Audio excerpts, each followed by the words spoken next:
expected, even though red side is quite strong right now. I think when you consider how that last game played out, Juhan, one of his strongest picks, Sejuani. They played through Rascal, strong top laner. He has his Jax. They will not be allowed to do that again. It will be instantly banned here by T1 on blue side. And something like high priority for the Kai'Sa won't be as heavily punished necessarily here by DRX. Tristana, also off the board. Let's see if DRX continue to go down that jungle path. We saw the Vi, Viego, and then the Poppy banned in game 1. And it looks like very likely we'll be seeing those 3 again. Where's the Nico priority here in terms of bans, I wonder? T1 aren't going to ban it away, so there's a chance that DRX let it go through and they say, hey, Poby, you want to play Nico? Or, you know, is Oner going to pick up the Nico?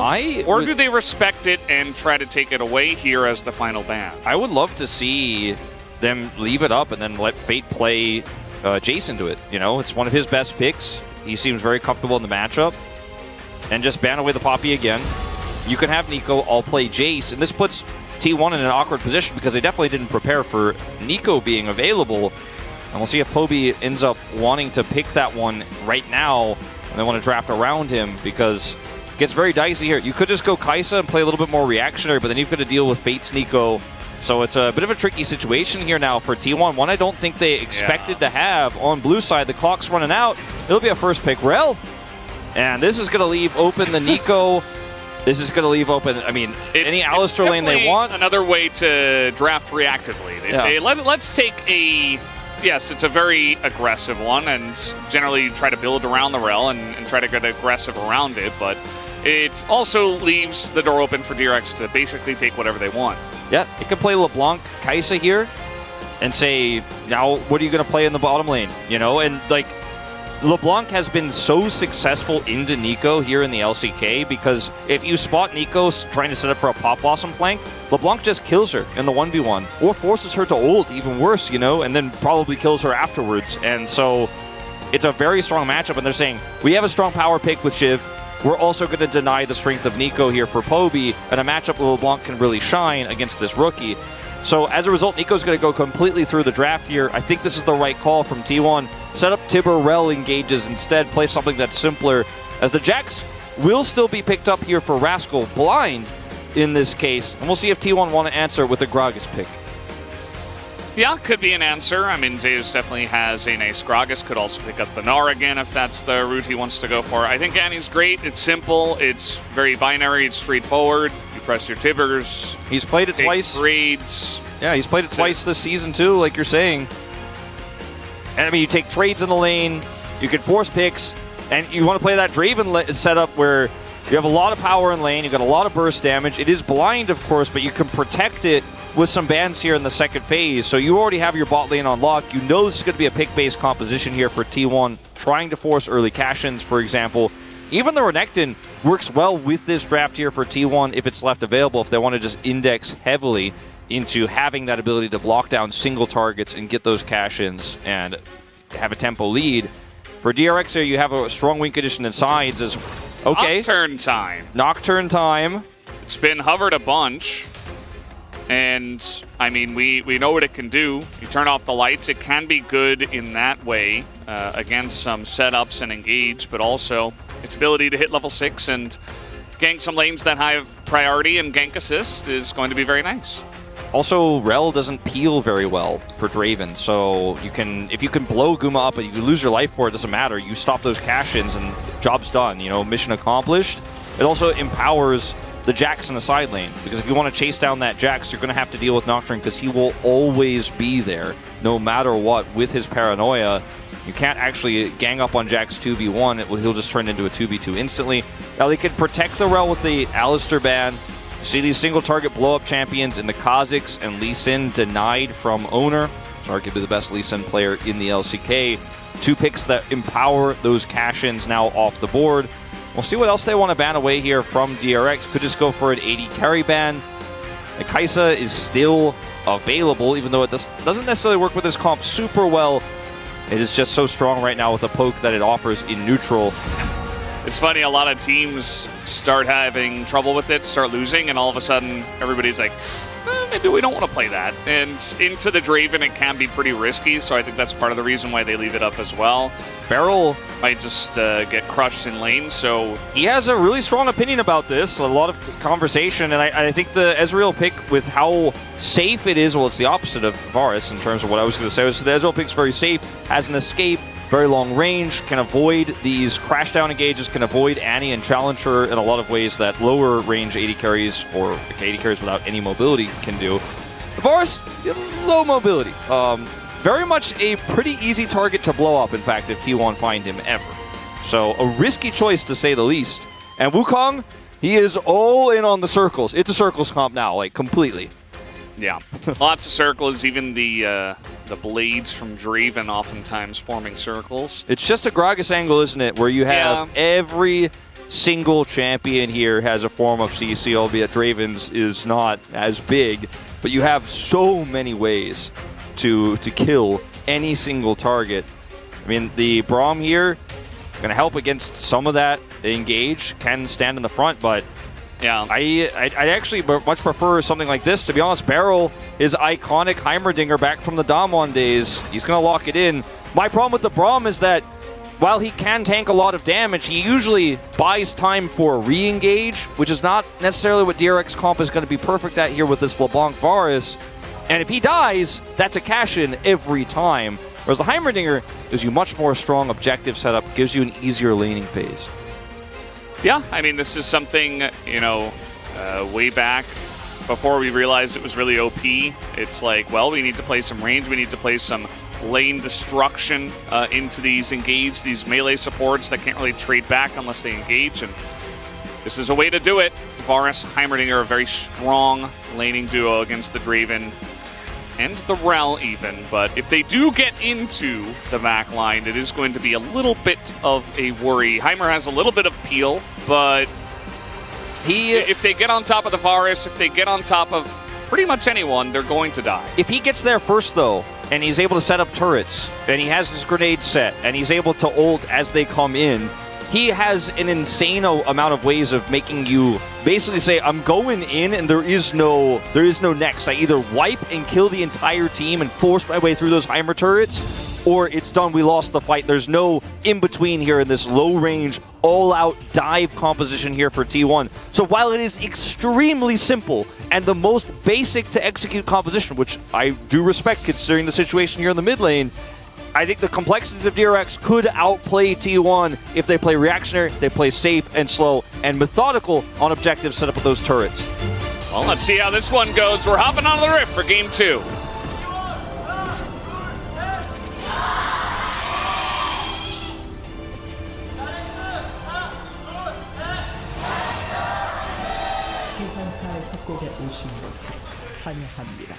Very curious to see how this Nocturne is going to play out amongst everything else. You talked about simple compositions, and T1 definitely have one, but doesn't feel like DRX have nearly as easy. It feels like it's a medium to advanced version of a composition. You've got to play around the LeBlanc, going in and out. You don't have that much peel, but as you mentioned, there's a lot of trade back potential from DRX.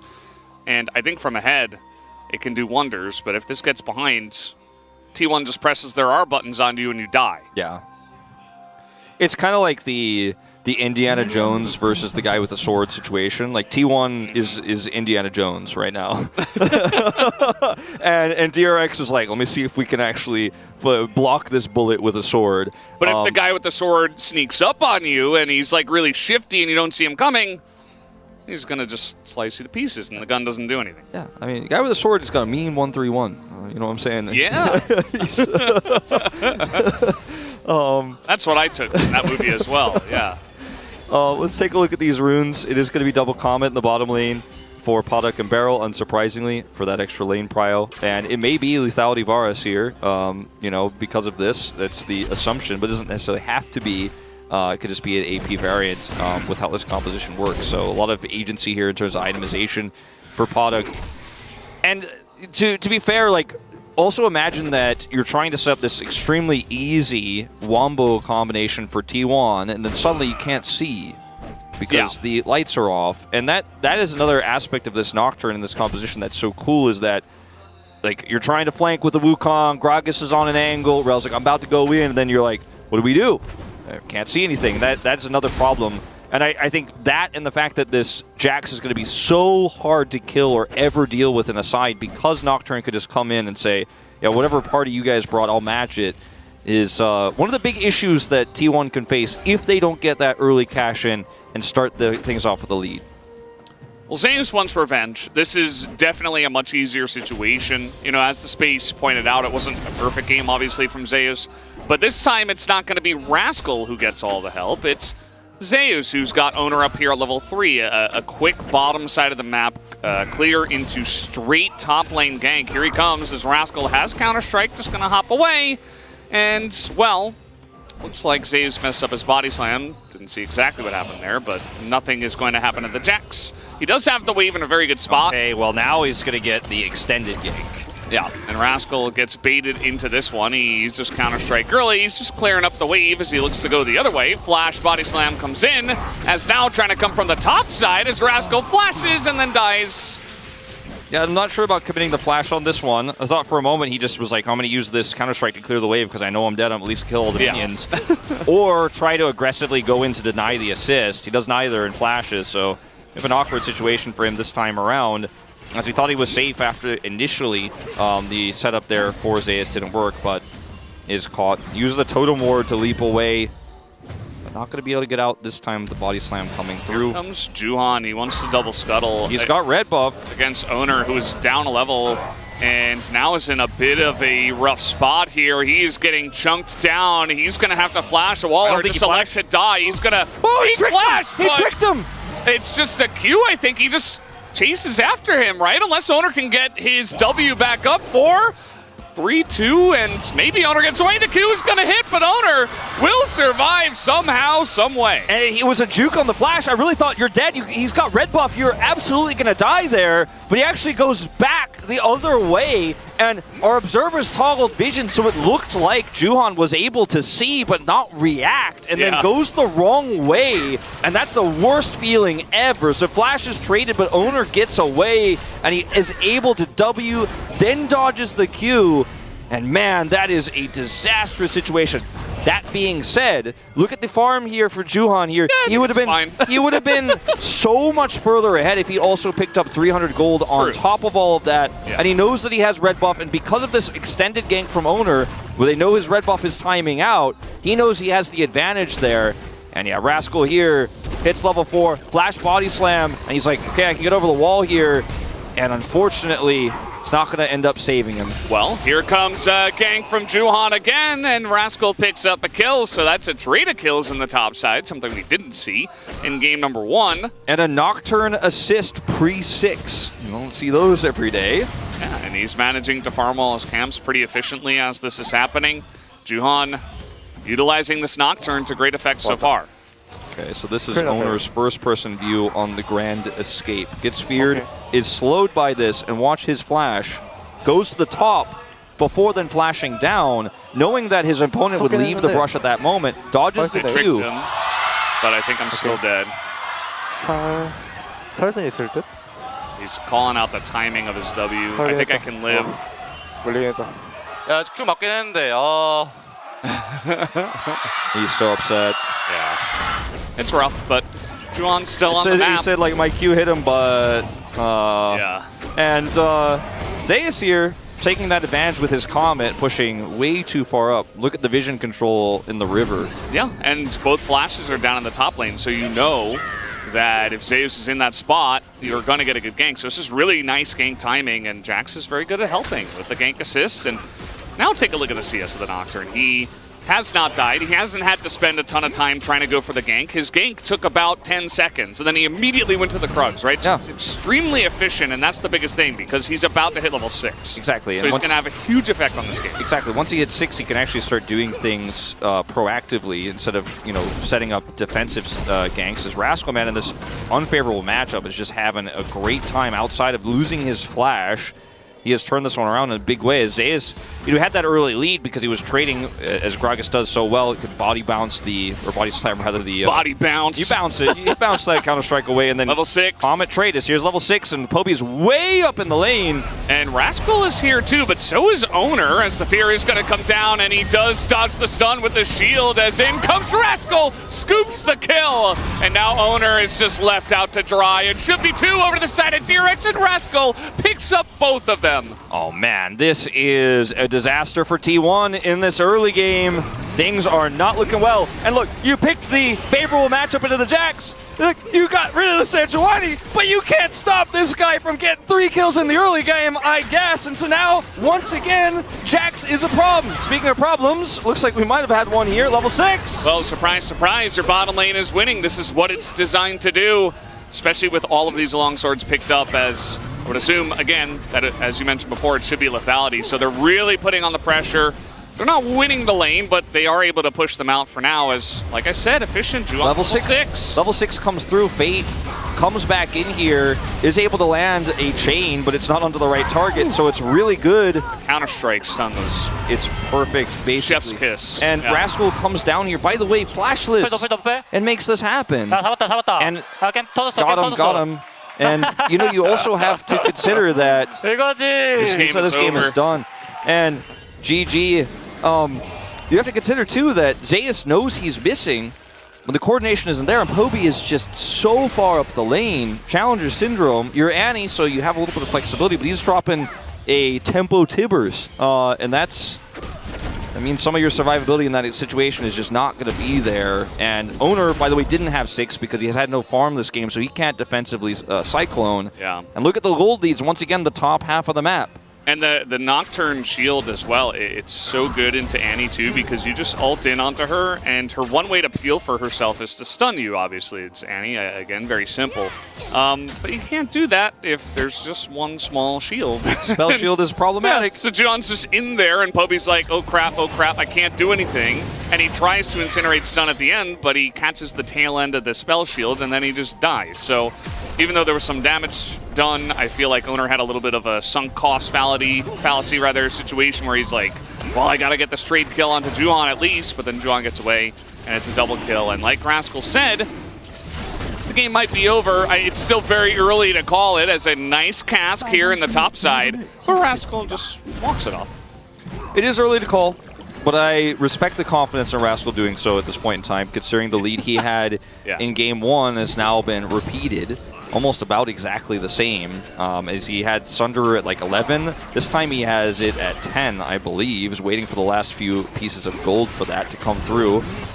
Yeah, actually not quite able to pick that one up. Just looking at the components in his inventory there. Looks like that was a back time he had for it, but still, he's big. It's a problem. He will have support of this Nocturne, and I mean, what does T1 do now? I mean, at least the Draven is still getting closer to potentially maybe having that combo fight and a cash-in. Keria has level 6, but you missed the window to fight for Drake.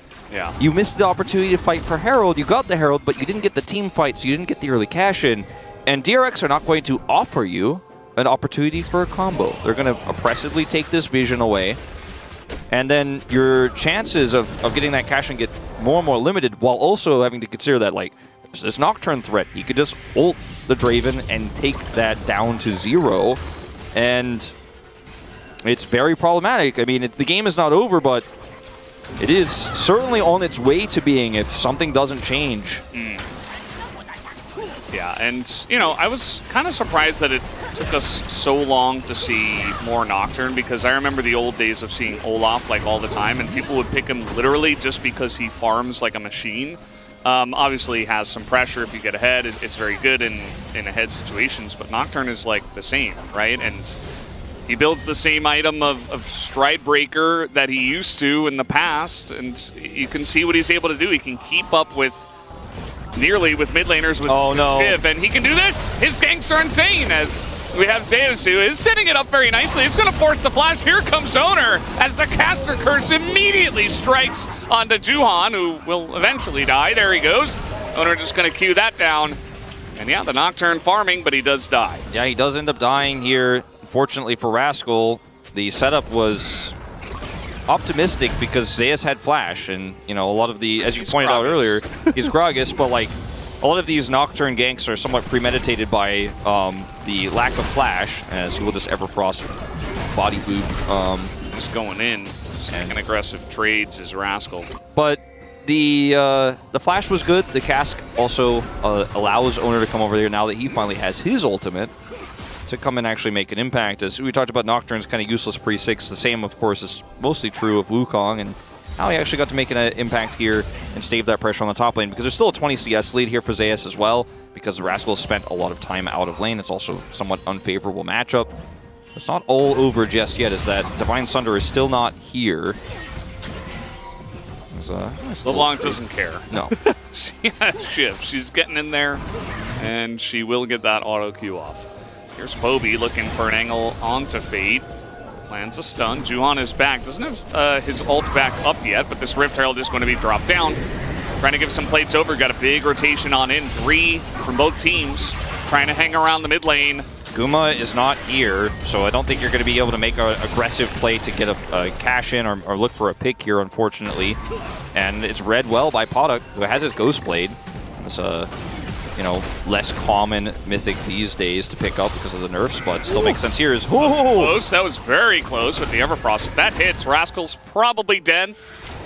With no flash, but a nice little dodge there because he wasn't rooted by Everfrost. No, yeah, he was able to avoid that and then just hop his way out of there. It's pretty slick from Rascal, but very fortunate as well. I mean, Podak, he has ult. I mean, if Guma takes too much poke damage here, there is kill pressure. He's going to pick up a plate. Yeah. Really wanted that plate. He's able to walk on in, pick it up. And yeah, Guma, he has 406 stacks right now, guys. So he really wants to cash in here as soon as possible so that he is not in danger of losing all of those stacks. But as of yet, he has not had a big opportunity to do so, as Rascal's going to have some alone time with the turret.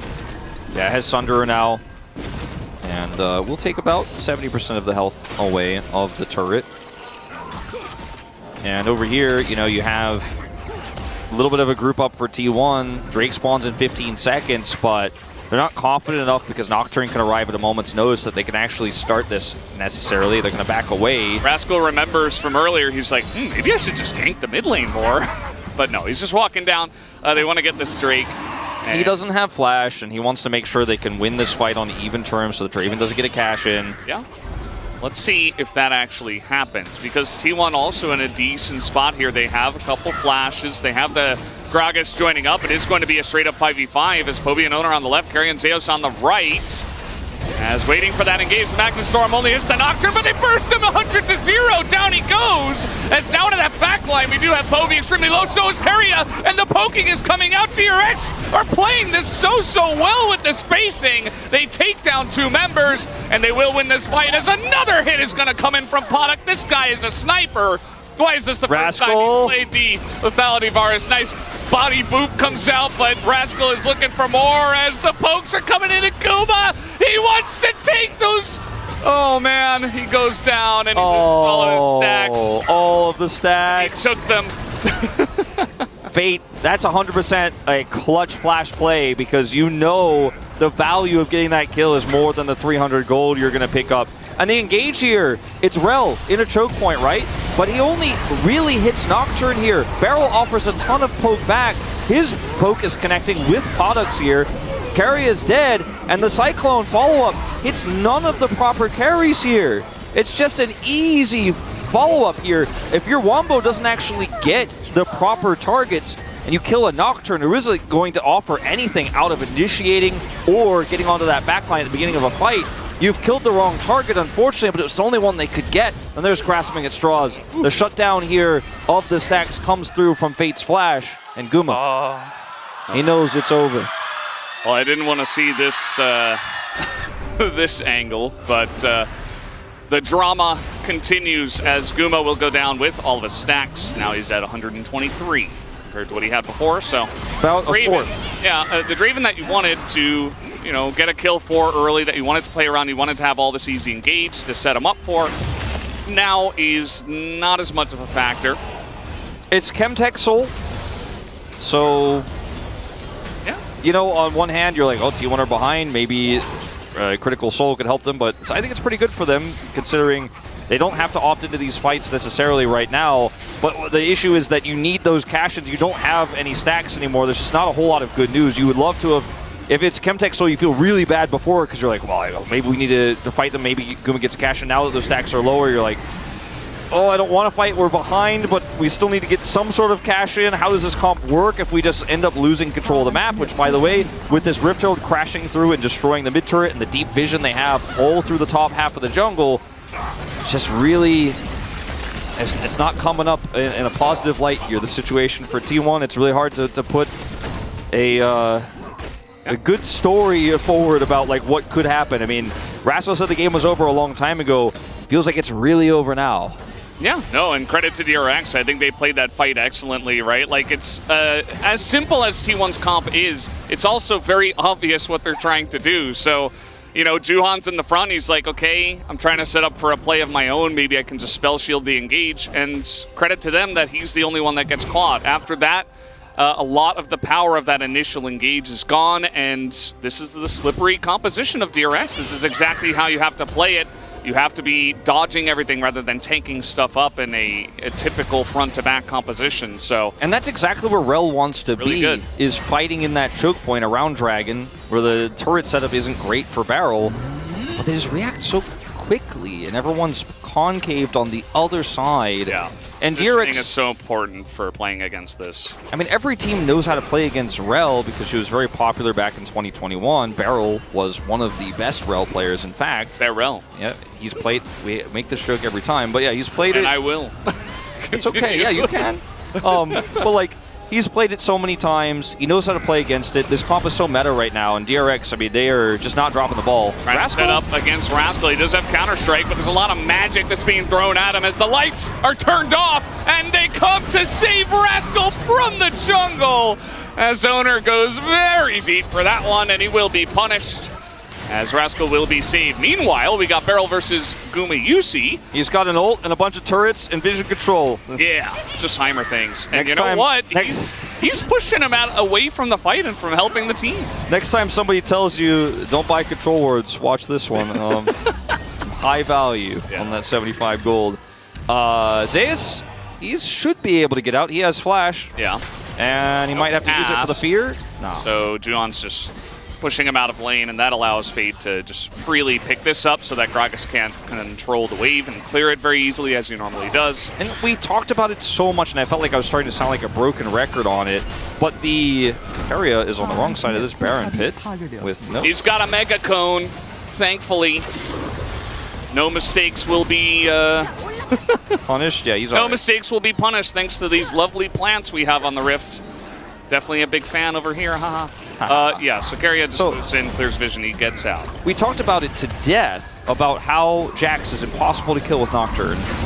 And guess what? I mean, he's got flash, he leaps away to this ward, lights are turned off. You just can't kill this guy anymore, and this is the power of a strong side lane champion that has a lead with a Nocturne to protect him from, globally, really anywhere on the map. Yeah.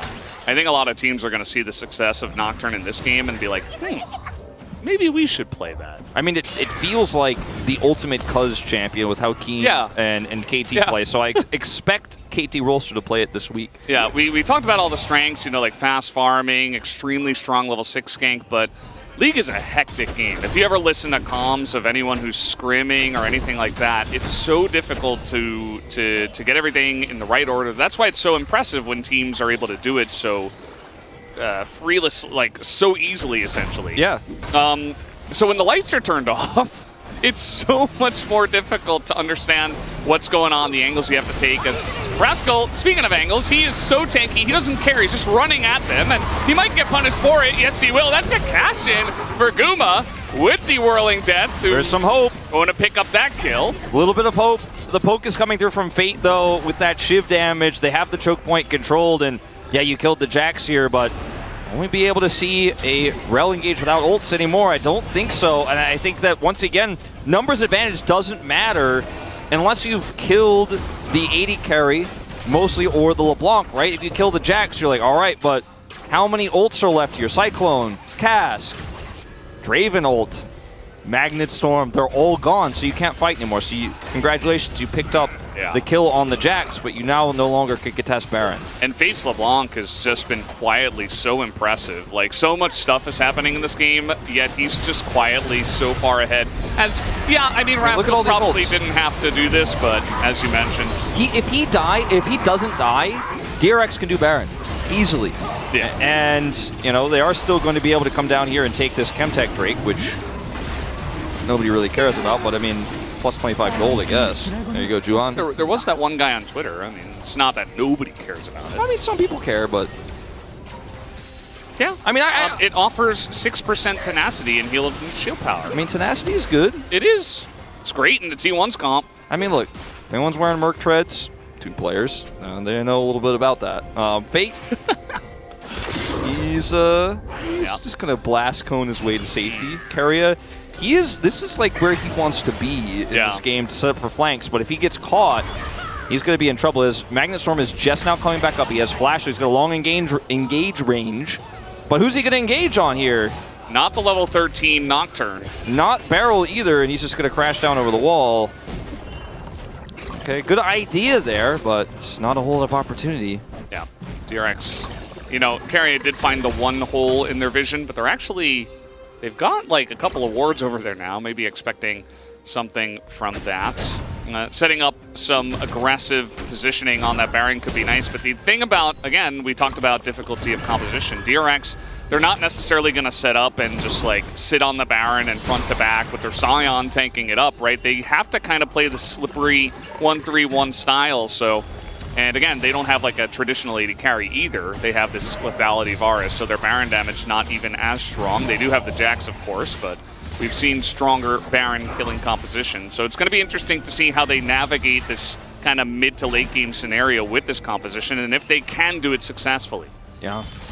I look at the lack of vision for T1, and that's the main problem, especially because they can... Yeah, this is funny. I mean, stuff like this, like, he just has no idea. He has no idea. He's dead. Yeah, this is just a dead Gragas. He's dead. And it's not tank Gragas, so he just disappears. But you can't see anything. You can't engage on anything. Just like when they couldn't see anything before because they were behind, they couldn't poke anything. It's just the vision game here of DRX is real. This is not even an Umbral Glaive game or anything like that. They're just doing their due diligence with wards, control wards, and the scans. And they can turn the lights off on demand. But look at the setup here. They've got a surround on DRX, but Keria is found. Fade is doing so much damage. I mean, Poby's on half health. Oner is going to get into the pit. They're trying to take out Juwan, but he just engages onto Poby, flashes away as we got Chaos now on the Rift. Potic is going to be taken out as Oner found that angle, but they're not dealing with Rascal as this Baron is getting lower and lower. Juwan over the top, but he can't get the smite down. It still looks good for DRX to take the entire fight anyway, as Zeus is the only one who just respawned. No, he did not get it. He didn't get it. DRX will wipe them on the Baron. Oh, he respawned half a second after they secure. So unlucky for him. So no Barons here for T1. And this is it. They could see everything, and Zeus can see nothing. He's just hoping they're going to over-index on trying to clear vision. Not only did they already clear it, they also put a ward in that bush so they know exactly where you are. And he's just caught and killed. And this fight, look at how split up DRX are. Look at Potic. A flash has to be expended to take him out here. So Oner, his engage is down now. Guma is in danger. Juwan is just waiting for the smite fight. But it's the Shiv LeBlanc that's the real carry in this scenario. You just don't have any range or any longevity in this game anymore as T1 with this Draven, who's gone Trinity Force Collector, now has Muramana online as well. Sorry, not Muramana, Mal of Mordius, which I always struggled to say. Mal of Malmaudius. Mal reads Mason. Yes. And so he dies, and the LeBlanc, nobody can lock her down. And once the engage is gone, Fate's just flying through this team fight. He's got Death Cap now, 10 stacks of Dark Seal. You could probably just go ahead and if I had a vote, it's Fate. You can go buy a Death Note now. What? Yeah, you know, us play-by-plays don't have votes, as Atlas loves to point out very often. It's very sad. Well, what about Juhan, though? Juhan, he's the other guy, right? It's probably going to be Juhan, but I'd give Fate a little you know, little nod to be like, yeah, you had a sick game. Like that. This is just insane LeBlanc play in this game, and he has been given a lot of space to work with it, but doesn't matter. I mean, the guy has just been really, really strong. I wouldn't be shocked if Fate wins it. I wouldn't be shocked if Rascal picks up a few votes because he's also had an incredible game despite circumstances. Yeah, that gank in mid was game changing. Yeah, it's definitely not a 100% call by any means. Bouncy bomb, bouncy boom boom as they turn off the lights, and a teleport's coming in, and DRX just say, well, that's fine. We can just back away. A Nocturne ultimate isn't, you know, the shortest cooldown, but it's not the be-all, end-all, and you know what? T1 have great engage. I would love if DRX just go, okay, fine, you guys can just have the dragon. Because I don't want to fight this. Hey man, Chemtech Drake is great. But, I mean, the damage was done to some of these players. They're going to actually back and reset, and they just don't have vision. So even though they escape and still have their ultimates, they can't even get close. And if they did, DRX could walk away because it's Chemtech. So just really not a lot of good news. Yeah, and we've seen a lot of, you know, especially when we first got into 13-11 and everybody's purchasing Shiv, there was a lot of talk about how OP it is. It does require some liftoff time, but Fate now is extremely, like, he's in the air at 30,000 feet, right? He is flying on his way on a 15-hour flight, right? He is so incredibly fed with the Shiv so that nobody can touch him, and the waves don't exist. He has 300 CS in this game, only matched by Guma. No turbulence either. No it's a smooth flight. Zero All deaths. of his devices are fully charged. He got a voucher for the Wi-Fi.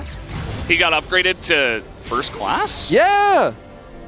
His favorite movie just happened to be added to the in-screen display or the in-plane like entertainment thing. Yeah. It's one of the planes that has Tetris. It's great, man. He's living his best. He likes Sudoku. Okay, yeah, as well. yeah. That's very important for flights. But yeah, it's Valdez. The thing is, if they can't lock this LeBlanc down, she takes over the fight, and. Oh, they see them, yes. T1 are in full vision 100% of the time. Yeah, there is no part of the rift except like where the wolves are on the top side of the map for T1 that there's no vision of. Yeah, DRX are like playing with hacks on, okay? Yeah, They're it's not actually. Black sheep wall. Yeah, they can see everything at this point, and they can just drop Fate in the bottom side. You mentioned it during the draft, how this is an excellent 1-3-1 comp. They're playing it immaculately. Fate just going to take that turret out. And he's got a death cap. He's building towards a Void Staff. He doesn't want to buy a Magi's for some reason. Even though definitely should have. He definitely could have also, but he wants a Void Staff, and I'll respect it. There are like we have double Hex Drinker. One of them is Malmaudius, as we mentioned before. But yeah, you know, can be good, especially because he didn't go Sword Boots. But he might both finish Void Staff and then buy it later. He definitely could have gotten the Magi's before he got his Death Cap, and then he would have had, at this point, probably Magi's and Death Cap. Yes. And maybe not the extra penetration, but he'd be hitting like a truck because he'd have 25 stacks. He does a lot of poke damage, but he does a lot of burst damage. He's also impossible to kill. Yeah. Again, if they could stop him from moving, it would be good. Yeah. But they can't do that. There's a lot of liftoff time, but once it takes off, again, no turbulence, and it's great to see him in this position. Void Staff finished now instead of the Magi. Yeah, it's like the time where the stewardess comes and brings you orange juice. Like that's where he's at right now. He's like, oh, nice. How about that? I'm just really craving some orange juice. I never drink orange juice, only on planes. This is the moment. This is the moment to have it. Gotta get that vitamin C, but T1 trying to break through this choke point. No flank for Keria. No agency, no ability to engage, no initiation. Their comp is based on initiation, so when you can't do it, feels bad as Oner's on a ward because there is nowhere that is safe. They're going for this ginormous flank, but it's red entirely. They might not know exactly where Keria is, but they're like, well, he's not in mid and he's not on the left. So yeah, Juon goes over. He's like, okay, well, Keria's here. You can flank, but you can't hide, you know? Okay, so they're gonna start the Baron. They're trying to force a fight. They're trying to draw DRX out, but they've lost half their health bars. Okay, well, this is desperate. They're trying to get on top of Beryl, and yeah, they do kill Beryl, and they lose Poby for it. Meanwhile, in the back line, down goes the Draven, barely does anything as Rascal and Juon are just hounding them as finally the Magnus Storm comes in, but this is DRX just wiping them up once again. TP into mid, and this will be DRX taking the 2-0 tonight. Clean 2-0, very one-sided games. And I gotta say, Valdez, this one was not about Poby. No. And Fate here, he is gonna take Zeus out just as a parting gift. Goodbye. And the vision control in this series, not just in this game for DRX, was immaculate. A clinical way of playing 1-3-1 here with the Nocturne. It's a really good look for DRX. It really, really is. Gotta give them a lot of credit in this one. GG 2-0, DRX.